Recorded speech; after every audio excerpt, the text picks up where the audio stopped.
Sahih al-Bukhari 203. Narrated al-Mughira bin Shu'bah. Once Allah's messenger went out to answer the call of nature, and I followed him with a tumbler containing water, and when he finished, I poured water and he performed ablution and passed wet hands over his cuffs, socks made from thick fabric or leather.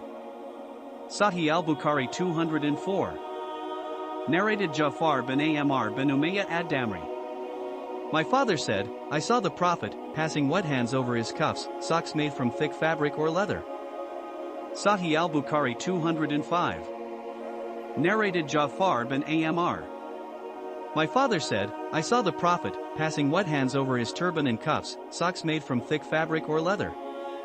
Sahih al-Bukhari 206. Narrated Urwa bin al-Mughira.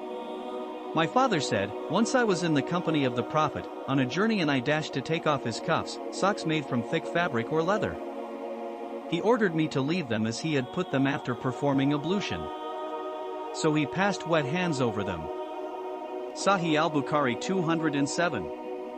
Narrated Abdullah bin Abbas. Allah's messenger ate a piece of cooked mutton from the shoulder region and prayed without repeating ablution. Sahih al-Bukhari 208.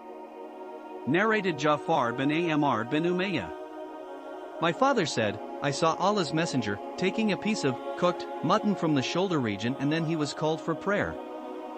He put his knife down and prayed without repeating ablution. Sahih al-Bukhari 209. Narrated Suwaid bin al-Numan. In the year of the conquest of Khaybar, I went with Allah's messenger till we reached Saba, a place near Khaybar, where Allah's messenger offered the Asr prayer and asked for food. Nothing but sawiq was brought. He ordered it to be moistened with water. He and all of us ate it, and the Prophet got up for the evening prayer, Maghrib prayer, rinsed his mouth with water, and we did the same, and he then prayed without repeating the ablution. Sahih al-Bukhari 210. Narrated Maymuna.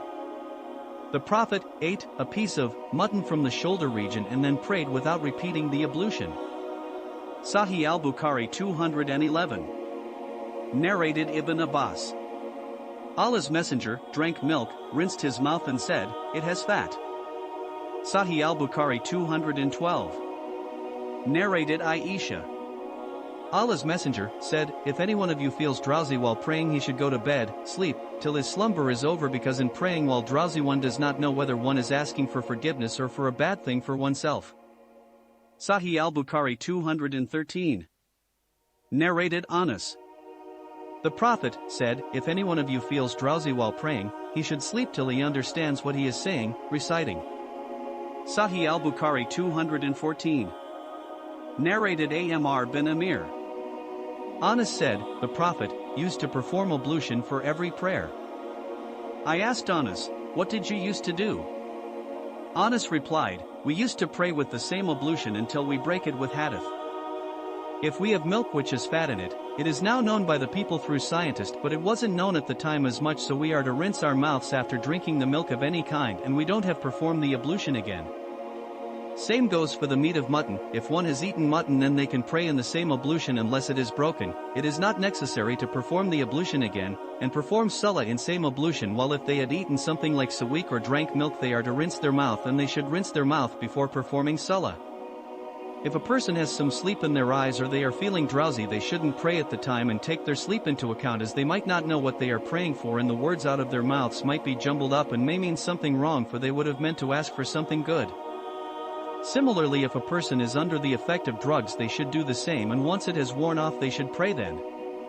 And people have pointed out that Islam is hard. Sleep is kept first. The person don't have to perform the complete ablution steps if they have eaten meat, or only have to rinse mouth if they had drink milk or eaten something that might stick in the teeth. It is made so easy for a person, unless the ablution is no more, they can pray in the same ablution even if they have performed it in Fajr and it is still intact. They don't have to run for ablution after every salah or before. May Allah protect us from the evils of this world, life, and may Allah help us all the way.